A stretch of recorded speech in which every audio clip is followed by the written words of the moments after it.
আজকে তো মহাশিবরাত্রি, কালকেই লেগেছে। আজকে বিকেল 5টা কত পর্যন্ত জানি আছে, সেই কারণে বাবার মন্দিরে আসা। আর পরিবারের মঙ্গল কামনায়, সকলের মঙ্গল কামনায় বাবার মন্দিরে আসা, বাবার মাথায় জল ঢালা আর মনোবাসনা পূরণ করার জন্যই আসা। হ্যাঁ হ্যাঁ, প্রতি বছরই আসি বাবার মন্দিরে, প্রতি বছরই আসি পূজা দিই প্রতি বছর। গতকালকে তো শিব চতুর্দশী লাগছে, তো আজকে আমি এসেছি জল দিতে। তো আমার পরিবারের যাতে মা বাবার যাতে মঙ্গল কামনা হয় আর আমারও যাতে ভালো হয়, তো তার জন্যই বাবা মাথায় জল ঢালতে এসেছি। প্রত্যেকবারই আসি।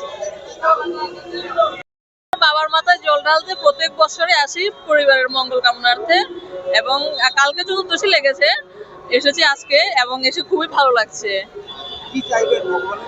ভগবানের কাছে চাইবো সবাই যেন ভালো থাকে, সুস্থ থাকে, আর আমার পরিবার যেন ভালো থাকে, এটুকুই চাইবো, সবাইকে যেন ভালো রাখে।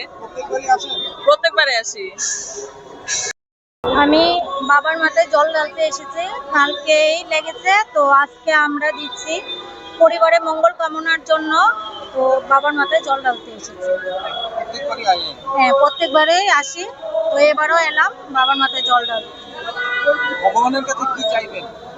এই তো পরিবারের মঙ্গল কামনা, আমারও মঙ্গল কামনা, সব দিক দিয়ে যাতে সুস্থ থাকে, সবার বিপদ আপদ যাতে কাটে, সবার মঙ্গল হোক, এইটাই চাই। শিব চতুর্দশীর আজকে দ্বিতীয় দিন। গতকালকে বিকাল 4:30 হইতে লাগছে, আজকে 5:34 পর্যন্ত তিথিটা আছে। আজকে এমন সোমবার, বাবার জন্মদিন। এই উপলক্ষে আজকে শিব চতুর্দশী এবং বাবার জন্মদিন উপলক্ষে ভক্তরা খুব ভিড়, সকালবেলা থেকে এখানে ভিড় হচ্ছে। চতুর্দশী উপলক্ষে স্নান করা আছে, কেউ কেউ সোমবার উপলক্ষে স্নান করছে। এভাবে চলছে, সারাদিন চলবে, বিকালবেলা পর্যন্ত এই ঠাকুরের পূজা অর্চনা চলবে। বিশেষ পূজাতে কি প্রার্থনা করেন? ঠাকুরের কাছে শিব কথার অর্থ হলো মঙ্গলদায়ক। ওনার কাছে সবাই মঙ্গলই কামনা করে।